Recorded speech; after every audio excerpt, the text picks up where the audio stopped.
ISM data coming in at its worst read since June 2009 this morning, sending markets tumbling on renewed recession fears. Here to discuss is Jim Paulsen, Leuthold Group Chief Investment Strategist, and Lakshman Achuthan, Economic Cycle Research Institute co-founder. Good afternoon to you both. Jim, I'll start with you. That ISM manufacturing number certainly seemed to drive the action today.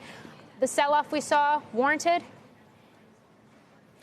I think it's a bit of an overreaction, Morgan. I mean, it was a weak number. There's no doubt about that. And even the internals were fairly weak as well.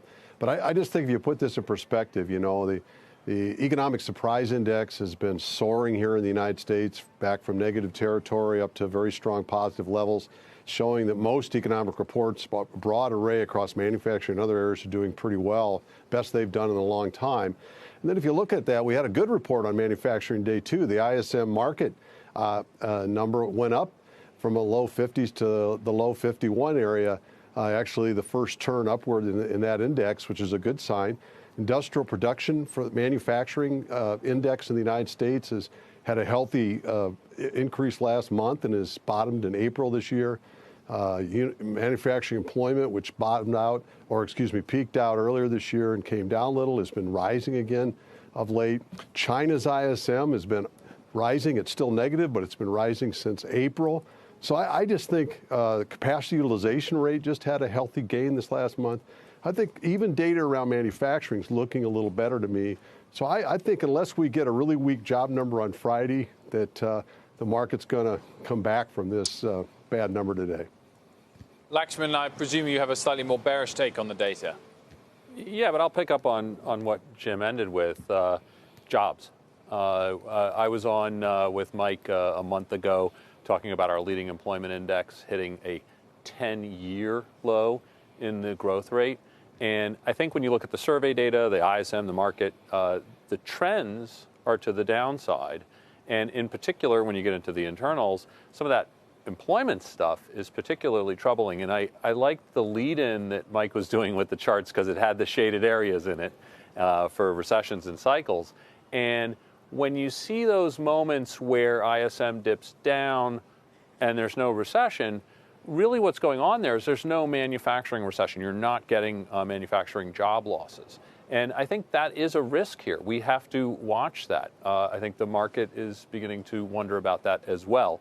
And even though the story goes that, well, okay, manufacturing is cycling down, but the rest of the economy, the consumer, is kind of offsetting that, all of that comes into risk with jobs growth really slowing. I mean, it's been pretty sharp slowdown this year.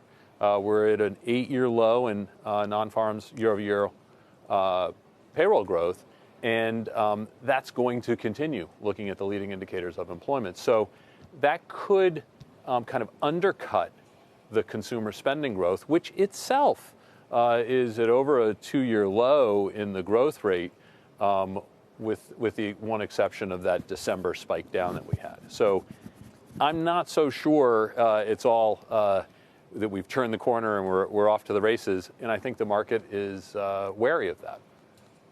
So, Jim, if you feel like the sell-off we've seen today was a bit overdone, I mean, we had every sector in the S&P finish the day lower. Do you see buying opportunities here, and if so, where? I do, Morgan.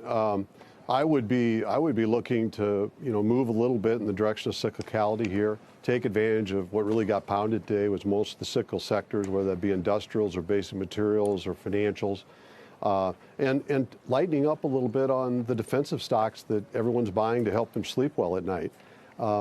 I think that we've got full policy support from just a dramatic reduction in the long-term cost of capital across the globe. Interest rates have just plummeted in the last year. Money supplies are up around the globe. Fiscal stimulus has been in play in many places. And we're now reaching about the 1-year lag where that stuff starts to really start to kick in. And we're seeing that with economic surprise indexes turning up around the globe. And I think it's going to work. It's not surprising to me that manufacturing is still weak. That's an old story we've known all year. The other thing about it I would point out is remember that manufacturing is really a small piece here. A lot of these indicators that were gold back in the 60s and 70s and 80s just aren't that way anymore, because the new era economy, at least in business investment now, when we started this recovery, new era accounted for maybe 38% of the total investment. It now accounts for 54%. This is the first recovery where new era spending in business spending is the biggest part of the dog. And it might not be that we could have a manufacturing recession that just won't kill the economy. It happened in 2016 already. It could be happening again this time. So I'd take advantage and be net turning a little more bullishly or risk on with my portfolio. Lakshman, just very quickly, I'm going to have to hold you to 20, 30 seconds. If we get more rate cuts, does that turn the economy round? Yeah, eventually. Look, cycles always turn. But those long and variable lags, don't forget about them. The markets can react very quickly to them. The economy, not so much. And, we think it was a mistake. We were screaming it from the rooftops since last fall. But they hiked in September. They hiked in December. And only then pivoted. And we have to deal with those earlier tightening situations. And, if you could look for places where they didn't do that, right? If you look over at Europe, people are scared over there. But it's a little bit more constructive because they didn't tap on the brakes so much there. So I'm not sure it's more constructive in Europe, but well, anyway, yeah. I mean, look for the surprises. That's where I would look for your surprises. Thank you so much, as always. Great to see you both.